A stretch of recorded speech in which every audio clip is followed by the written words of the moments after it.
Welcome back to Political Singularity, the show that tries to unite the left and the right and find common ground in our political discourse. My name is Evan. So, today we're going to talk about America in 2100, what I predict America will look like in 79 years. As of today, it's January of 2021. So, in 79 years from now, the only constants in life are change. So it's going to be different. I predict that we're going to be more technologically advanced. I predict that at the very minimum, we're going to have cell phone functionality in eyeglasses. I predict that the cell phone could be kind of transitioned into like a watch. Right now we have Apple Watches. It's possible that it would just kind of all go into the watch or the bracelet, and then you could open it up and have some kind of touch screen that maybe folds open. I don't think that people will carry cell phones on their hip anymore. I think it will be on their wrist or in their eyeglasses. It's possible we'll have some kind of augmented reality. It will be cool. Some other predictions I have, just to kind of start with the cool ones, is virtual reality will be mainstream. As of right now, Facebook just came out with the Oculus Quest 2, which is a milestone. The Oculus Quest 1 was a milestone, and some of the other VR glasses that they have been crazy. But the Oculus Quest 2 is unique. It came out right before Christmas of 2020, so it came out like 3 months ago. And the crazy thing about the Oculus Quest 2 is no cords, no gaming computer required, and the graphics are almost just as good as the virtual reality that you hook up to a gaming computer. I've seen the virtual realities that cost $1,500. You have a gaming computer and you drop $500 on a headset, and it looks amazing. I was blown away. You have a few beers before you do it, and you really get immersed. The graphics are not as good as a PS5 or a PS4, but they're close. The graphics are about what an Xbox 360 was in the day, which was a great system that many people like I grew up on. And I loved the Xbox 360, and I'm used to those graphics. And now I have those graphics in VR where I can move around and aim a gun, and it's insane. So I predict that, like the movie Ready Player One, people are going to have VR treadmills. People are going to be playing video games in virtual reality. Businesses and collaboration will probably be done in virtual reality. You could probably send out a drone and connect to it via virtual reality glasses, which they already have. And you could use that for building bridges, for example, and you could get underneath tight spaces with drones and use virtual reality to solder specific parts or whatever you need to do. I anticipate a lot of life to be augmented with glasses technology, watch technology, or virtual reality technology in some form. It's going to be immersive. The video games are going to be amazing. The movies are going to be amazing. We already have a problem with people playing too many video games in 2021 and not living in the real world, and we're going to have that even more, and we might even get to a point where the real world creeps into virtual reality, which will be kind of crazy. So for example, as I said, you go into virtual reality to take form of a bot when you're making a bridge, and it would give the operator pretty much the ability to fly under bridges, get to places that ladders could not go. It will be cool. We will be technologically advanced in the best case scenario. payments will all be digital. I predict cryptocurrencies will be in use. I predict the U.S. Treasury will issue their own type of cryptocurrency, hopefully based on Austrian economics with a limited supply, because it could fight inflation like the other cryptocurrencies, but we could see Keynesian economics in play as well with that. Cryptocurrencies could have inflation. It's going to be crazy. You're going to be able to send money across the world in seconds. And right now, if you wanted to send money to, for example, like China or Russia or someplace in Africa, there's all these fees, import, regulations, there's middlemen involved, and it's not instant. You could theoretically send Bitcoin right now to China and it's instant. And so that's why I predict cryptocurrencies to kind of gain in popularity. As of right now, Bitcoin is around 40,000 US dollars. It just crashed back down to 32,000, but Bitcoin is so volatile, you have to go by the average price. So we'll say an average price of 28,000 USD for Bitcoin. Ethereum is about $600 to $800 per coin for an average price. I predict those will continue to go up, or they could be taken over by the new Bitcoin. Bitcoin 2.0, God knows what that will be. Or else maybe Bitcoin will stay around forever. I predict gold will stay valuable. Right now, gold is about $60 a gram. Always measure gold by the gram, because there's an American ounce scam that a lot of jewelry stores use, that they sell you gold at the troy ounce gold price, because as of right now a lot of people still measure gold by troy ounce, and so they take that price and they try to sell you an American ounce, which is a few grams less, and get a nice $180 profit on you on the sucker. So that's why I always do it by the gram. I predict gold will stay about the same, so $60 per gram.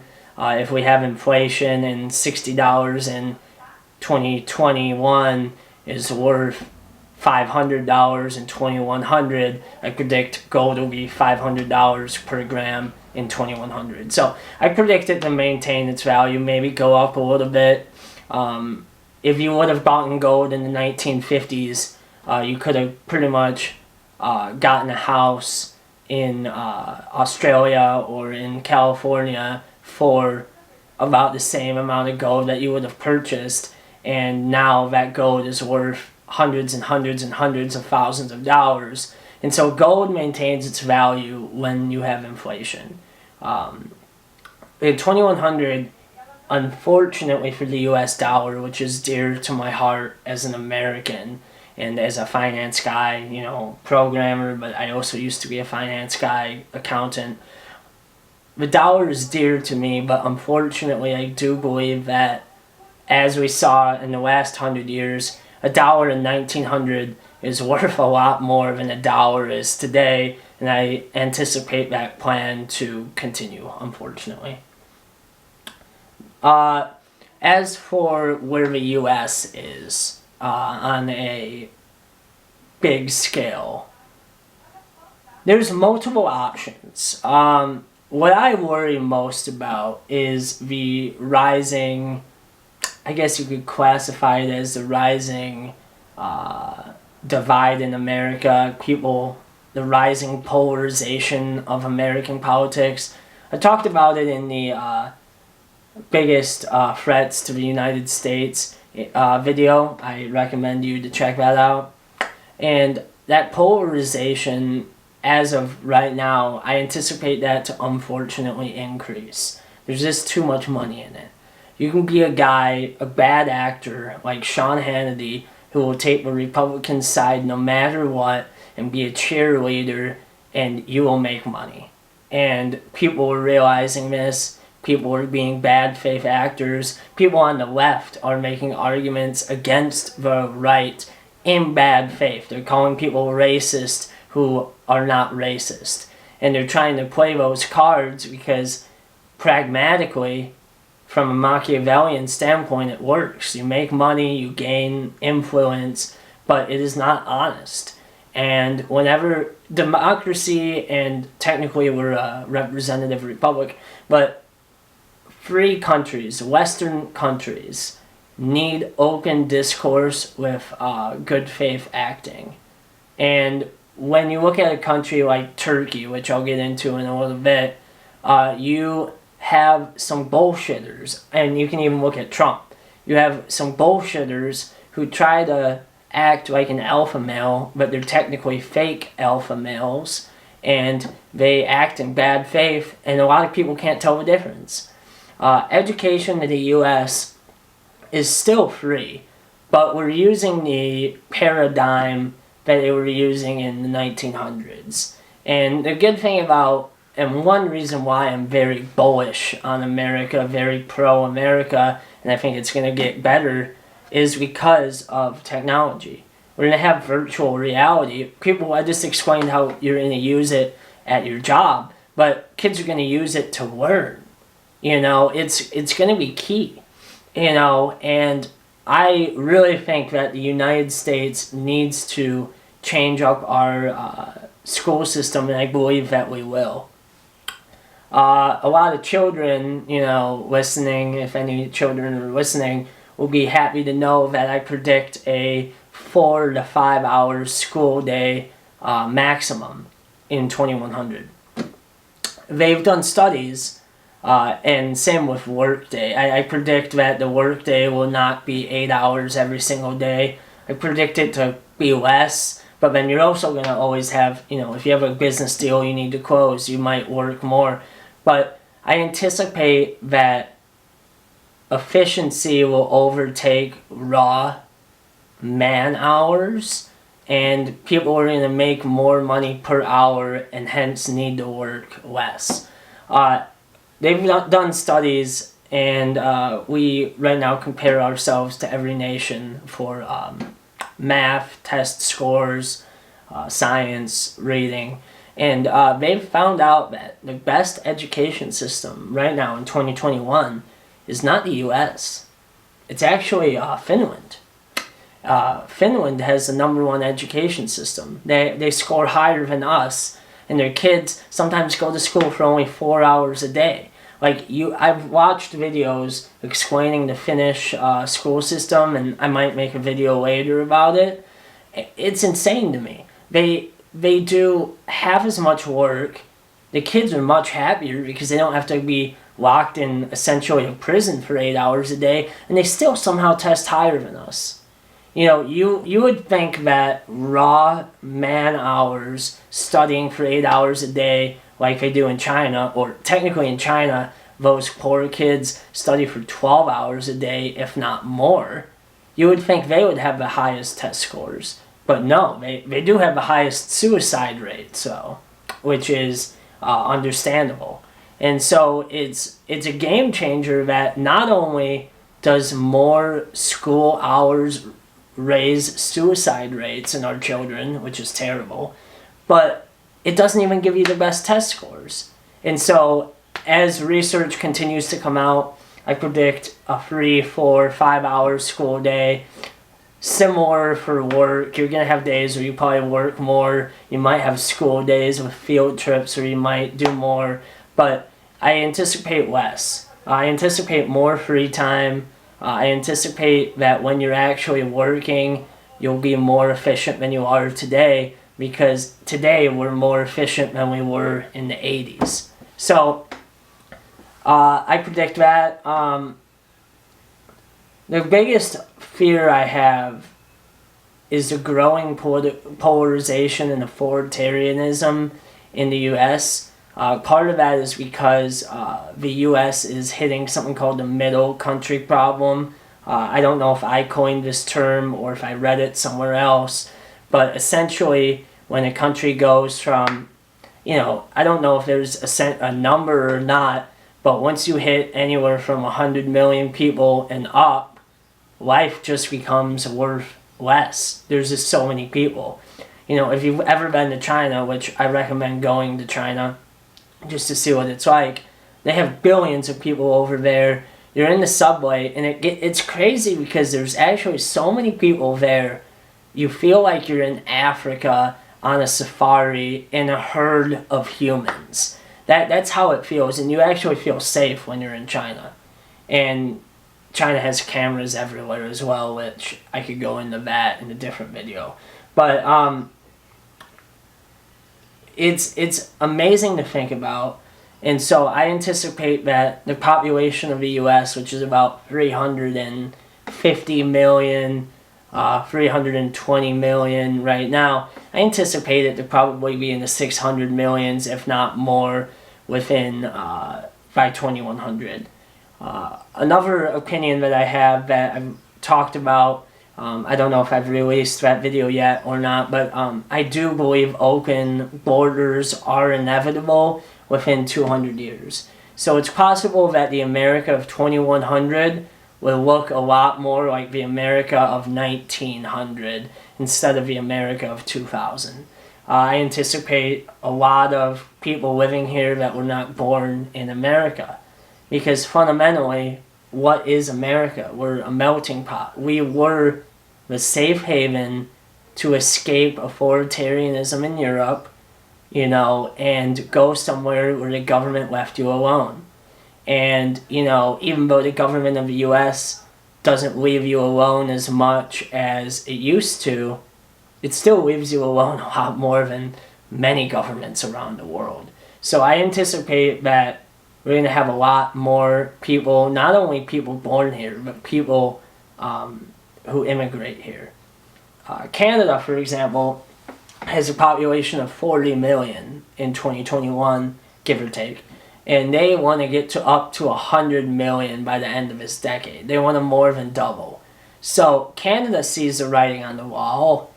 They see that open borders is inevitable in some sense. If you have a U.S. passport, you pretty much have open borders. You can go anywhere you want for tourism. If you have an Afghanistan passport, you can't even go a lot of places just for tourism. They won't even let you in the country. So Americans have it very good as it is. And I anticipate that worse passports will gain power in the next 100 years, as it should be. Because unfortunately, for a lot of intelligent people, they were just born to the wrong parents. They were born in a country that just doesn't have as good of opportunity. You know, imagine being born in El Salvador in 2021. No offense to El Salvador, but that country is a war zone. And I pity the people who live there. And whenever people talk about illegal immigration in the United States, I always tell them, why don't you go to El Salvador for a second and then tell me that you would not be an illegal immigrant. And so that's why I truly believe from an ethical stance that really we are all human beings. We speak different languages for now. I do believe that English will probably become the universal language by 2100, but it kind of already is. But we are all humans, and some people are born into terrible circumstances because they're just born into shitty countries. It's just a reality. Not all countries are equal. I mean, there's countries where they still kill you. In 2021, there's countries where they still kill you for being gay. So I think open borders is inevitable. I think it will happen within 200 years by 2200. But there's a chance it could happen by 2100. My prediction is a 200-year prediction because it's very hard to say, in 2035 this is going to happen and then that's going to... But I do believe that the writing is on the wall. Canada sees it, and what is Canada doing? They're taking the best talent they can. If I wanted to, and I've been contacted, if I wanted to, I could go to Canada tomorrow, assuming that there's no pandemic. I could go to Canada tomorrow and get a job because I'm a high-tech programmer.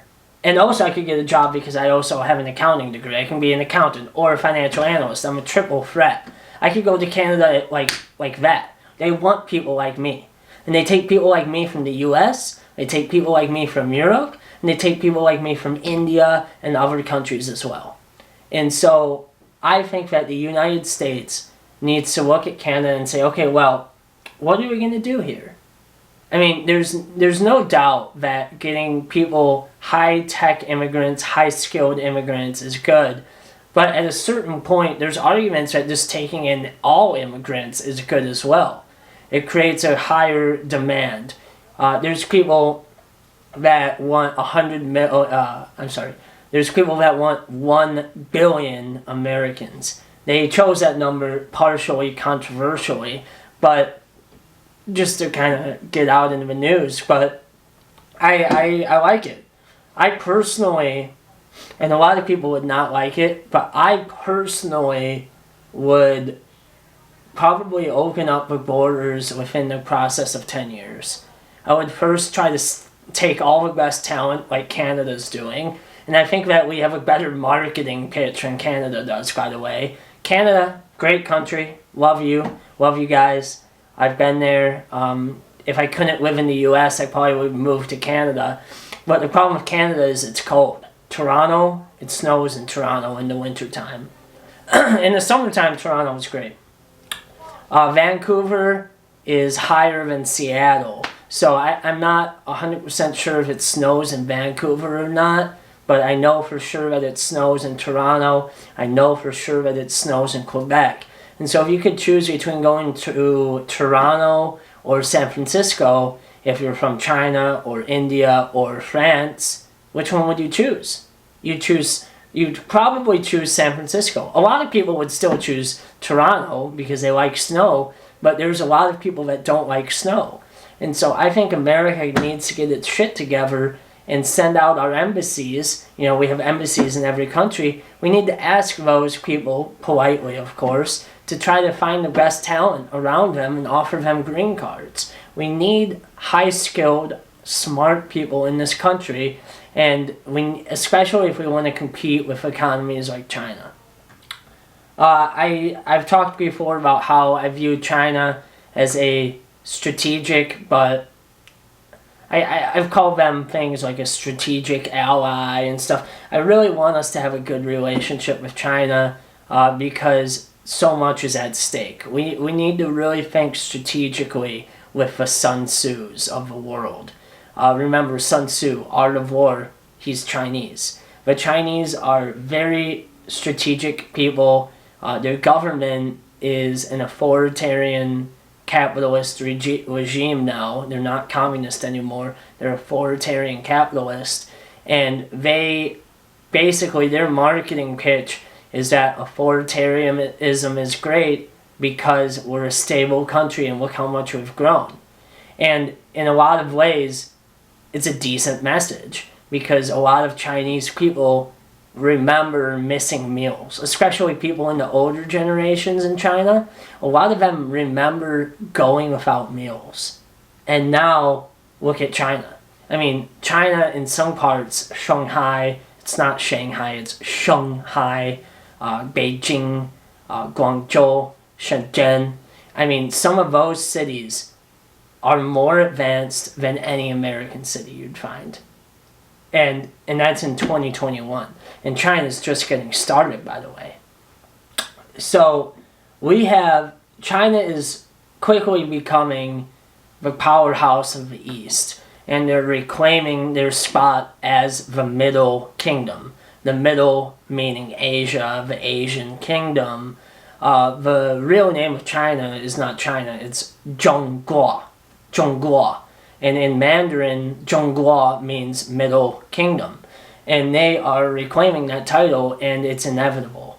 And so in 2100, I predict that the U.S. will not be the sole superpower of the world anymore. Some people debate that anyway. Some people debate that Russia is still a superpower, and China already is a superpower. They debate India is or coming one. It doesn't matter. The reality is that China will be stronger in 2100 than it is today, and that will affect American foreign policy and domestic policy. It's possible that China will try to recruit the high-tech Americans as well. China's already making moves on American businesses, trying to censor Disney, for example, trying to tell Marvel that they need to change certain characters or else they won't let them release the movie in China. And part of the reason why I think it's good to do an open border policy, not only because it's inevitable and at a certain time you need to be pragmatic and get a jump start on inevitability if you want to be pragmatic, but also we would have a higher buying power in the United States, so Marvel movies would not be incentivized to censor because the majority of they could still make a lot of money in America. They're still going to make a lot of money in America, but it's getting to the point where movies can now make more money in China, possibly in the theaters at least. The Chinese will not pay to rent movies; they'll watch it online. So that Netflix and online subscriptions are the future. Pay-per-view is kind of going away. Movie theaters right now are getting hit because of the coronavirus pandemic, which is, as of January 13th, 2021, it's finally coming to an end. They say pandemics last about 18 to 24 months. That assertion seems correct. We now have a vaccine that is working, at least to some degree. They're trying to vaccinate people, but the issue that they're making is they're trying to vaccinate the most vulnerable first, which is great, but because of creating that artificial bottleneck, you're not getting herd immunity as fast as you would if you just gave it to people whoever showed up first in line. It sounds counterintuitive, but at a certain point you just need to give it to whoever's first in line, regardless of age, because that's how you get herd immunity the fastest. Donald J. Trump, which I have a lot to say about him, and I'm going to do a video on him and his presidency soon. I'm going to make a video on that. Let me just write that down. Make a video on Trump presidency. Trump, he's done a lot of harm to this country through his dialogue. People say, oh my God, Evan, what you're copying what the liberals say. But the problem with Trump, say what you want about, like, him saying, oh, I'm gonna, do this, and oh, she's so hot, and talking about women, and all the stuff about women. Like, okay, a certain amount of that is locker room talk, and, guys bullshit. But what I have a problem with is not only his disrespectful comments, which he has made disrespectful comments, which are bad. But what I have a serious problem with is that he talks out of both sides. He says things that are not true. Right now, he is talking about voter fraud, which there is no voter fraud. There's been 50 court cases. He's lost 49 of them. The only one he won was on a procedure error that didn't even matter anyway. That was the least valuable of all the cases to win. Everything else got thrown out. There's no evidence. But as President of the United States, he keeps rallying his base and saying there's voter fraud. Your country's getting taken away from you. We just had Trump supporters a few days ago in QAnon, which is a name of some right-wing people, storm the Capitol. Trump people just stormed the Capitol. This is the polarization I was talking about in my Greatest Threats to America in video, and it's right. I mean, Trump lies. He talks out of both sides of his mouth. He says things that are not true. He'll say, oh, I'm going to be there with you, and we're going to protest this rigged election, which is not a rigged election. There actually are rigged elections in the world. And for Trump to criticize and insult our democratic process, it's unethical. Especially when you realize that Trump doesn't believe it. He knows for a fact it's not true, but he's acting in bad faith because Trump, at the very core, is a pragmatic Machiavelli in some ways. Not in every way. But he knows from a Machiavellian standpoint, you need to keep saying, oh, election fraud, rile up your base. You know, he has a lot of Trump supporters. He has a lot of support that love him. They love him. They think he's an alpha male. They love hearing him talk. He's funny. He is funny. He makes funny jokes. He'll do stuff. He gets people's emotions.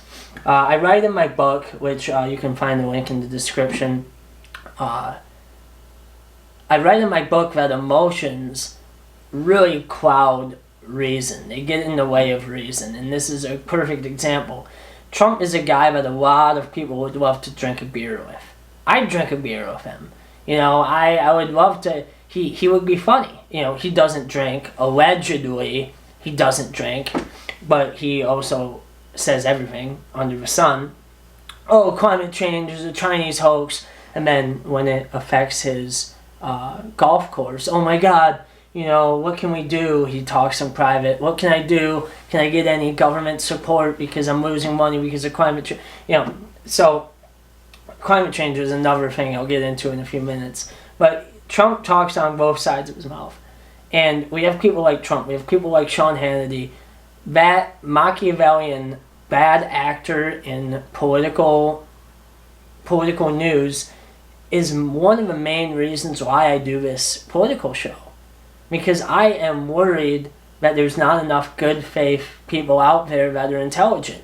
You know, the beautiful thing about me, you know, and I'll brag for a second, is I'll take the time to watch a flat earth video. I don't know if you've seen my flat earth video.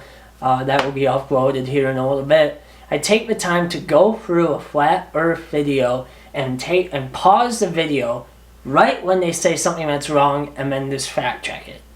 You know, and a lot of people don't do that. And the problem with those kind of videos is they say something and then they kind of let it calm down and then they build off of that premise and then they let that calm down, they keep going and they build off of the two previous premises to get to their opinion. And it's like, well, your two premises are wrong. So you're coming to opinions based off bad premises that most people will never check. That is something that Trump does. That is something that bad actors do. There's a great book about disinformation campaigns, which the United States does against other countries too. This is not just me saying, oh, Russia is so bad or oh, China is so bad. Every country does that. Israel, United States, Great Britain, the UK, France does it. Germany probably does it to some extent. Russia, China, Egypt, North Korea, even South Korea maybe. Like, there is disinformation coming from everyone. You know, we will infiltrate Russian social media, for example, and try to promote some kind of pro-capitalism message or try to, you know, there's stuff that we do too. And so it just makes sense. We've been doing it to each other forever. There's been reports of Russians who paid off newspapers going back to the 40s probably. I think I saw something in the 20s. 1920s, I should say. So that is a real issue. And, you know, if I was going to grade America in 2100 from A to F, depending on where that issue goes, is going to dictate a lot of how our government stands. I think America will be around in 2100. I think our federation system, where we have 50 states, technically I think 57, you know, all united under one flag, similar to the EU in some stances. I think that's a good thing. I think we need to make sure that we continue to promote states' rights.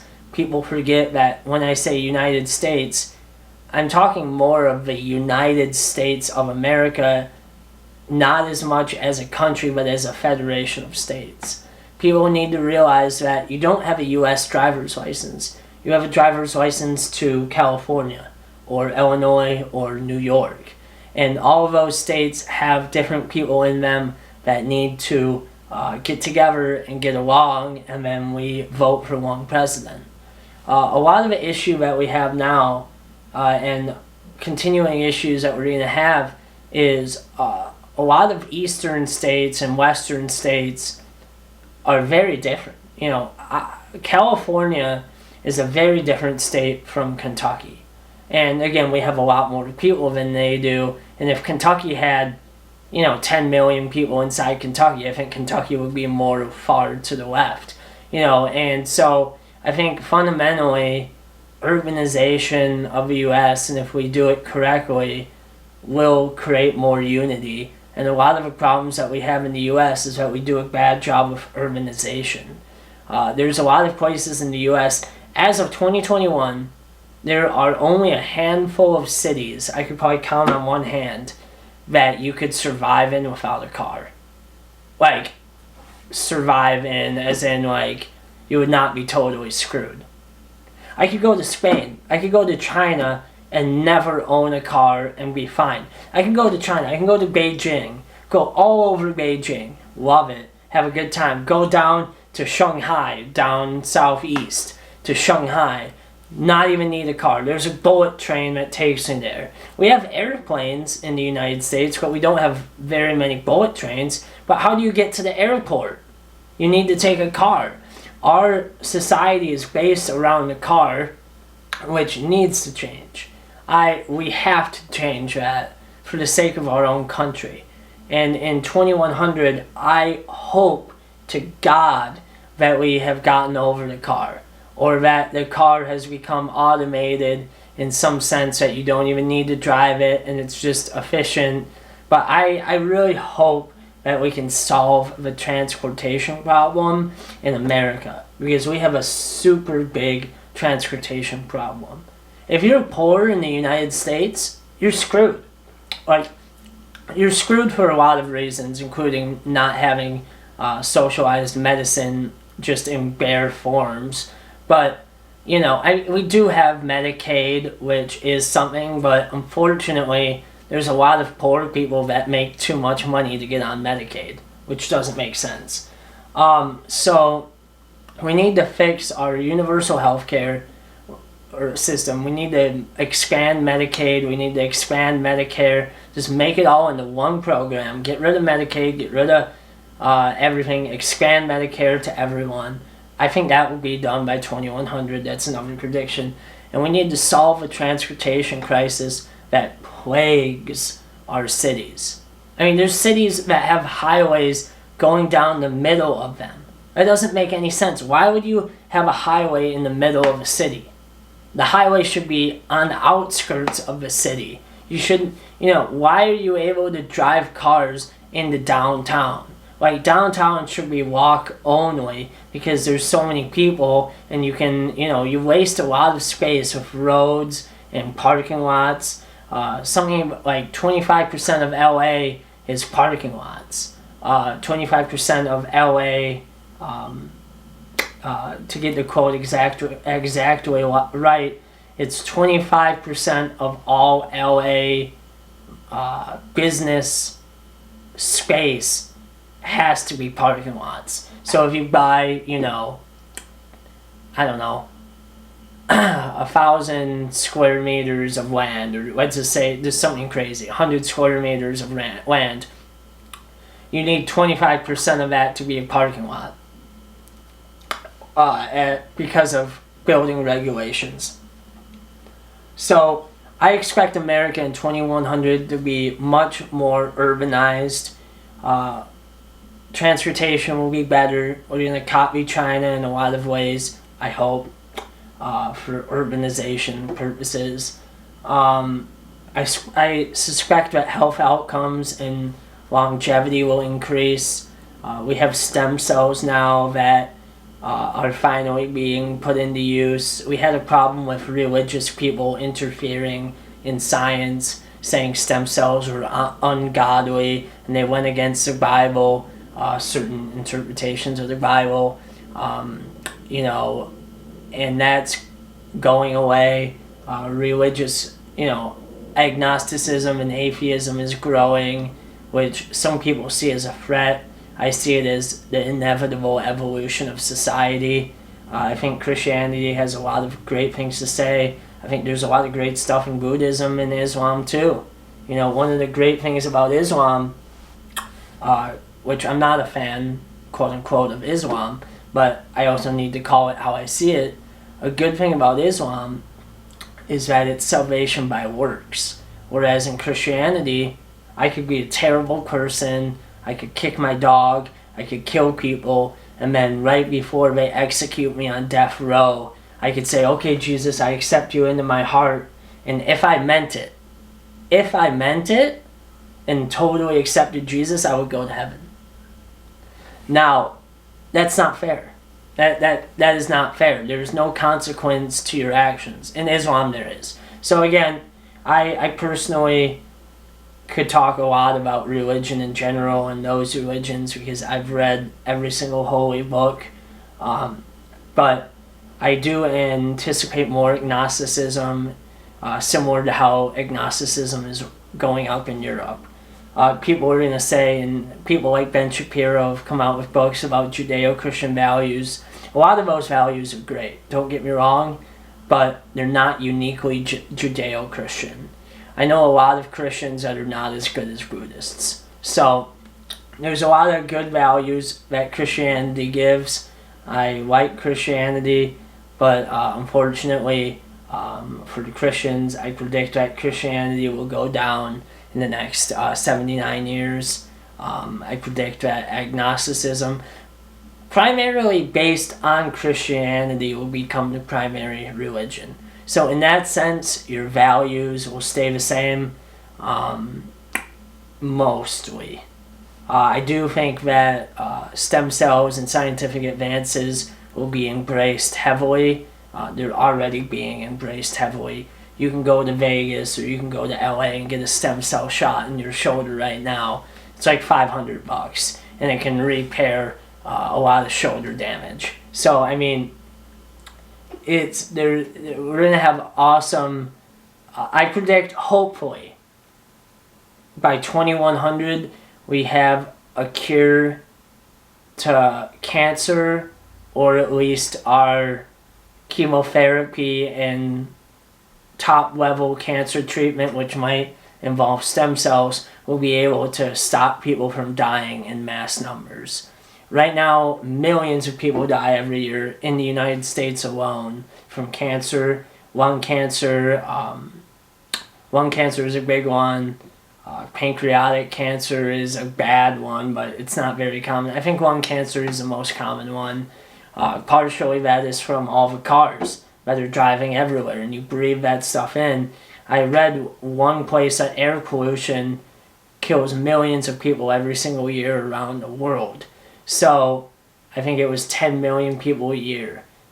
But a certain number of those cancer cases, how do they get it? I believe that it will come from cars, and so I believe hopefully cancer rates will go down. Cancer essentially in some ways is a disease of old age. Older people are statistically more likely to get cancer. So the older we live, eventually you probably will get cancer in some form. A lot of men will have prostate cancer in some form. Almost all men over the age of 65 have prostate cancer, but most of it is BPH, which is benign prostatic hyperplasia, which is essentially benign cancer. It just makes your prostate grow. It's not going to kill you, thank God. And most guys have that. That's why it gets harder to pee as you get older as a guy. It just takes longer. And luckily, most of that is not deadly, but that technically is a form, I believe, of cancer. Quote me if I'm wrong. Leave a comment. But I predict that hopefully we can make significant progress. I read something the other day that since 2010 or 2015, so in the last 5 years, last 10 years, which goes by fast, we have saw a significant improvement in cancer care, which is very exciting. They measure cancer, especially some of the bad cancers, in 5-year and 10-year survivability rates from diagnosis. So if you get diagnosed, God forbid, with pancreatic cancer, you might only have a 2 to 5 year window of what they say, okay, you're probably going to die within 2 to 5 years. It's really, just imagine hearing that. It's really sad. But good news is that that window has increased by almost double for a lot of cancers. We have been doing big breast cancer movements. You can run a 5K for breast cancer, for example. We've been doing stuff like that for a while. We've been spending a lot of money for at least a decade or two. They've done women's health studies, trying to find out if estrogen plays a role, if the birth control pill plays a role. Right now, they thought that it did, but now they're releasing studies that taking estrogen doesn't increase your chances of breast cancer. So I just predict that the science will continue. I predict that we're on a good route. Life expectancy is going up for cancer diagnosis, and I predict that it will continue to go up. It's some great news. As I said, I'm very bullish on America. I think that it's a great country, and I think we're going to continue to improve. We just need to get some of our shit sorted out. We have some issues, and a lot of the QAnon people, by the way, and crazy people, a lot of them are the uneducated. They're older people who are boomers, who are emotional, baby boomers, who are emotional and maybe didn't even go to college, and millennials like me. People like to joke with millennials, call us lazy, but millennials are the smartest generation ever. And I anticipate once they do the study, if they haven't done it already, the generation below us is going to become the smartest generation ever.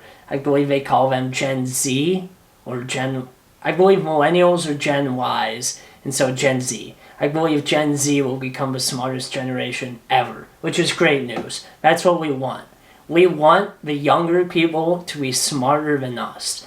And the problem with the baby boomers is their arrogance in realizing that the millennials are a lot better educated than they are.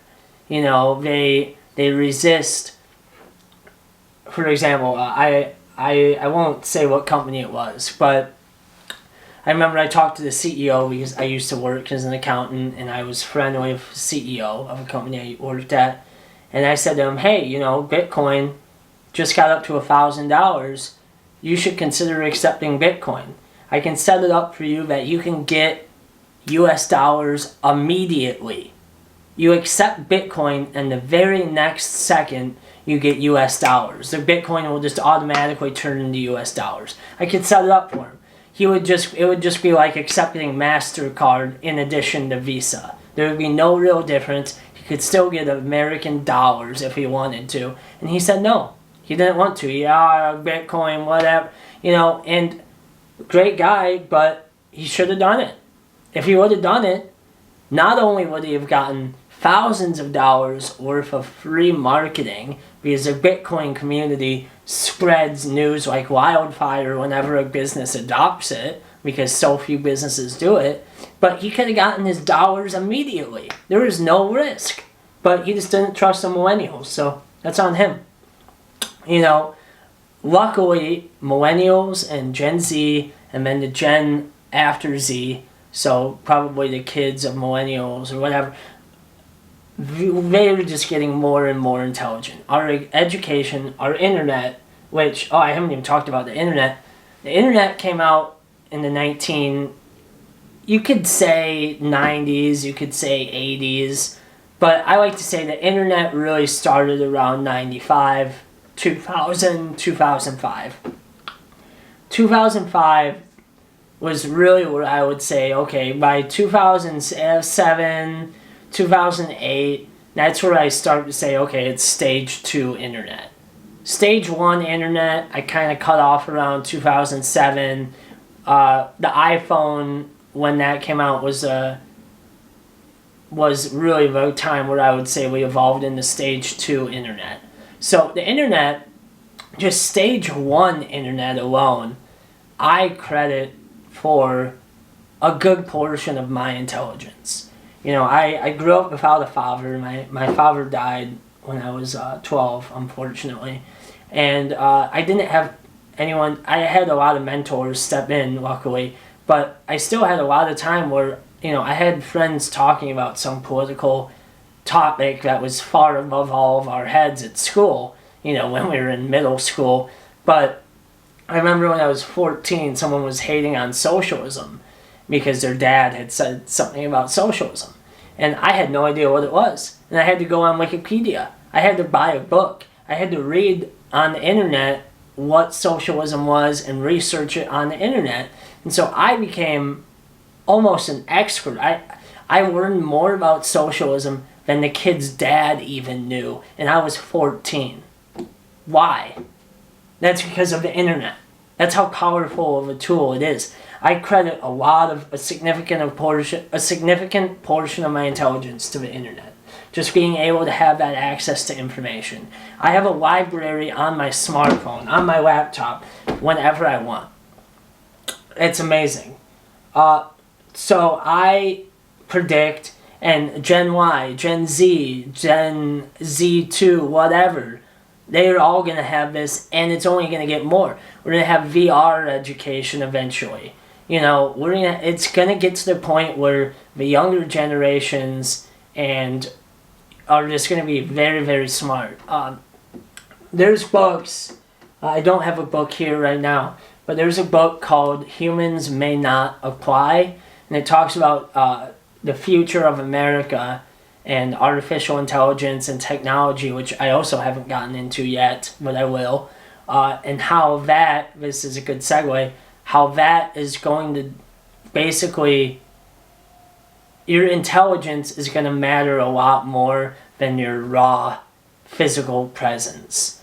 In the old days, you needed to be strong to work on the farm, and if you were a super smart farmer, it didn't matter. At a certain point, it didn't matter because you needed to be able to push the hoe or whatever, and push the whatever. So I think you need to develop your intelligence. I think that with the rise of AI, which we've already seen, right now, I was just working on an AI project that uses AI to take, stock market quotes or news articles from whatever news station and just hand deliver them to me. I don't need to do anything more. They have stuff like Google News where you can type in keywords and Google's AI will do that for you. That's what we have in 2021. Imagine what technology we're going to have in 2100, and imagine how many people right now would not be able to get jobs in 2100. If you are under the age of 35, I recommend getting into technology. I don't like to say it a lot because there is also something to be said about don't give all your secrets away. Don't tell everyone, oh, hey, I'm making a lot of money over here, get into my industry. Because sometimes people don't believe you because there's a lot of those kinds of people out here trying to sell stocks or books or something like that. And so there's scammers, but also because there's an Italian adage that if you have a secret and if you're making money, you don't just want to tell everyone. So I don't talk about it a lot, but if you listen to my videos and if you've listened to the video up until this point, I'll tell you, my secret, I would recommend getting into coding. I would drop everything. Doesn't matter what you got your degree in, doesn't matter. I would drop everything and get into it. It is the future. There's so many startups you can do. It is difficult. It is difficult, but anything good in life is difficult. So I predict that technology will increase. I predict that AI will continue. Blockchain development will continue. A lot of jobs are going to go away. The Industrial Revolution, which many people believe started around the 1850s, 1880s, was primarily based on building factories, improving manufacturing processes, including the efficiency of the worker. And during that time, which I don't think anyone looks at that as a bad thing, by the way. Everyone says it was good. During that time, there was massive social instability, similar to what we're seeing today in 2020, 2021, in the Trump era. You could argue it started in the 2000s, but it's similar to what we saw today. Whenever there is massive social change, there is also always negatives. And a lot of these social negatives that we're seeing, these bad actors using technology and putting out lies, they're using technology. Society is changing. And so we're going to run into issues that we are running into now. And we're going to run into different issues that haven't come up yet. And that's just the reality of what happens when we advance and when artificial intelligence increases. It's an issue. And there's going to be a lot of people who find themselves in 10 years, 20 years, they find themselves in their 40s or 50s, and they're just not smart enough anymore. I mean, there's a lot of people now, especially in the finance industry, not as much in the finance industry, but there are some. There's a lot of people that have businesses that would not work if I tried to start that same business. They got lucky. Sorry about that. My camera ended up dying, so I got you guys set up. I turned on the light. It's almost nighttime now. But as I was saying, I believe business is harder today than it was in the past. And it's only going to get harder. And so you need to value intelligence. We need to look at internships, how to reform the educational system, which I'm going to make a video about that if I haven't already. So, yeah, with that, I just want to end on this. I believe the future of America is great. I believe it's going to be great. I believe that we're going to have volatility similar to what we've witnessed under Trump. We're going to have other quote-unquote Trumps, hopefully not too many of them. We're going to have liars that speak out of both sides of their mouths. We're going to have situations like the COVID-19 pandemic, which, by the way, I predicted. If you want to look back at some of my other videos, I believe when we talked about with Scotch Oikos, I believe I mentioned a pandemic with him or with someone else on my podcast, which is on iTunes. We've known about the possibility of pandemics for a long time. There's books. There's a book called Deadliest Enemies. Highly recommend it. Talks about epidemiology and pandemics. We've known about this stuff for a while. We know that there's going to be antibiotic resistance issues in the future because we use antibiotics in our beef. God knows why. We're kind of going away from that, thank God, but I believe we still use antibiotics in our chicken as well. Like, why? Why are we using those drugs in our livestock? It makes the farmers more money. That's why capitalism does it, but it's a huge public health issue because penicillin won't be around forever. People like to say, oh my God, we have penicillin, thank God, but there was a world before penicillin. And if the rise of MRSA and other antibiotic-resistant bacteria continue to grow, if gonorrhea continues to develop antibiotic-resistant strains, just imagine gonorrhea or chlamydia going around that can't be solved anymore. Imagine how many millions of people get that every year and they solve it with just by taking a few pills of amoxicillin or whatever they give to you. I think amoxicillin is for lungs, but you get the idea. So I think the future is great, but we have some shit we need to work out. We need people to think rationally about things. We need people to get to the bottom of what they truly believe. That's why I promote meditation. That's why I wrote a book. I have about 5 parts. Technically 5 books, but it's one book I split up into 5 parts. And, just email me. I'll give it to you for free. I sell it on Amazon. The link will be in the description, or you can just type in my name, Evan Erickson. And if you can't afford it, just reach out to me and I'll give it to you for free. You can check out my website, evanserickson.com, politicalsingularity.com. I'm in the process of changing those up, so they might be down for a few days here or there whenever I make changes, but check in, tune into those. Political Singularity on Twitter.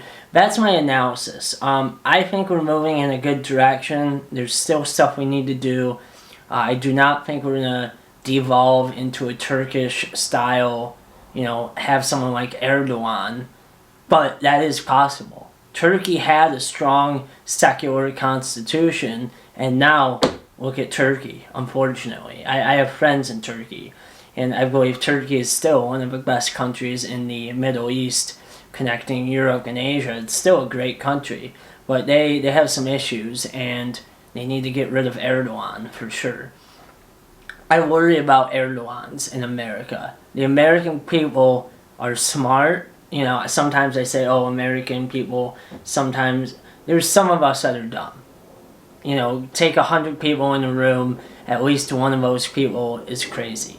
Take 100 million, that means we have 1 million people that are crazy. We have at least 1 million certified crazy people in the U.S. At least, if not 3 to 5 million to 10 million. There's a lot of people above that are just not educated. They are polarized into the Republican or Democratic camp, and they will always vote that way. And we just need to educate them. A lot of that is the older generations, and the new generations, I hope, will guide us. People make fun of the millennials, but I'm very pro-millennial. I'm very pro-technology. And I think technology will help us get to the bottom. Websites like Fact Check, PolitiFact, and stuff like that, Snooks, those websites are good. We have other channels like Nuance Bro, who is one of my friends actually, and he breaks down complex issues into 20-minute videos or so. He goes to marches and interviews people. We have good things happening, and that's why, all in all, I say that the future of America is going to be good. Thank you for watching. Subscribe and like my videos if you enjoy the content. Thank you.